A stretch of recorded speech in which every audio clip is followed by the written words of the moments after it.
Plus que jamais, le nouvel anniversaire de la Déclaration universelle des droits de l'homme, le 70e donc, est important et je vous remercie de m'avoir invité à y participer. Il est important au regard du climat international, en particulier la détérioration de la situation internationale, le rejet du multilatéralisme par certains États, non des moindres, comme les États-Unis, la réaffirmation des souverainetés nationales et puis surtout la mise en cause, parfois directe, des droits de l'homme et de leur universalité.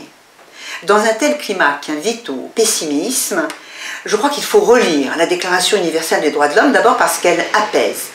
Elle apaise par la sérénité de son propos et par l'assurance qu'elle donne d'un monde meilleur où les hommes seront libérés de la terreur et de la misère, un monde où régnera le progrès social. Le texte de la déclaration, il est important aussi parce qu'il redonne espoir sur l'avenir de la paix dans le monde par le respect des droits de l'homme. Et puis il est important aussi, à mon sens, parce qu'il ne considère pas les droits de l'homme comme définitivement acquis, mais il invite à agir, à les défendre, à les protéger, à les promouvoir. Dans ce contexte, un point me paraît essentiel. C'est la question qui est centrale aujourd'hui dans le débat public, des migrations internationales et de l'asile. L'asile et l'immigration font l'objet d'une instrumentalisation politique qui est particulièrement grave. Elle est le fait des pays, elle est le fait des nations, elle est le fait des partis politiques, elle est le fait des hommes politiques. Et elle conduit à accréditer l'idée que migration est synonyme de crise. Synonyme de crise, mais aussi donc synonyme d'invasion, synonyme de vague, de submersion, d'enfouissement des civilisations. Ce discours nourrit bien sûr la peur de l'autre, la xénophobie, le racisme et conduit inévitablement au repli sur soi et commande même des politiques publiques en matière migratoire et d'asile précisément, qui sont des politiques de mise à distance des étrangers, et ce même pour les demandeurs d'asile, alors que les demandeurs d'asile sont protégés, puisque le droit de demander asile comporte au moins le droit de demander asile, et de surcroît, la Convention de Genève sur les réfugiés de 1951 prévoit un principe de non-refoulement des demandeurs d'asile. Et pourtant, ces demandeurs d'asile, ils sont traités comme tout autre migrant, confrontés aux frontières, donc à des contrôles qui sont de plus en plus importants, des frontières qui sont même parfois militarisées, et puis se sont développées toute une série de politiques d'externalisation du traitement de ces demandes, qui conduit à renvoyer les demandes, et les demandeurs par conséquent, vers des pays qui sont réputés ou considérés comme sûrs.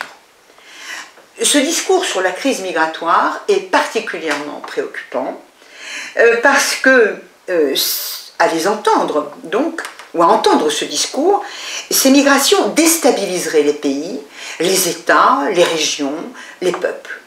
Alors que le monde et l'humanité ne sont que brassages.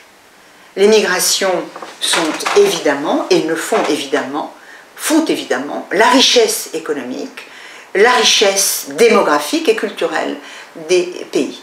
Prenons l'exemple de l'Union européenne.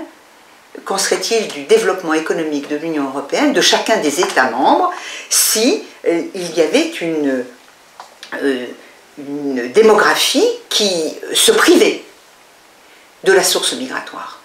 Donc, même sur un plan strictement démographique, l'immigration est d'une utilité complète.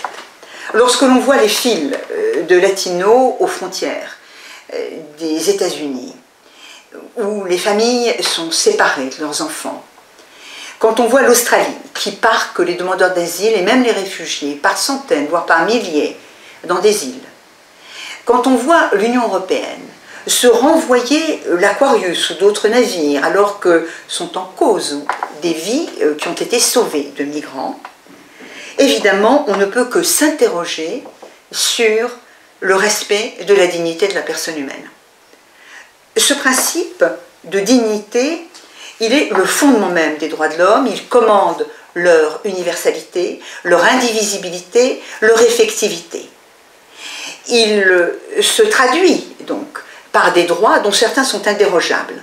Le droit à la vie, l'interdiction de la torture, des traitements inhumains ou dégradants, de l'esclavage. Tous ces droits valent pour tout homme et pour tout étranger et s'opposent donc au renvoi d'un étranger vers un pays dans lequel il risquerait de subir de telles menaces. C'est la raison pour laquelle le droit donc à la protection, qui est un droit universel porté par la Déclaration universelle des droits de l'homme, est si important. La dignité humaine est universelle, les droits de l'homme sont universels. C'est pourquoi, parce que cette universalité est remise en cause aujourd'hui, il est particulièrement important de célébrer cet anniversaire.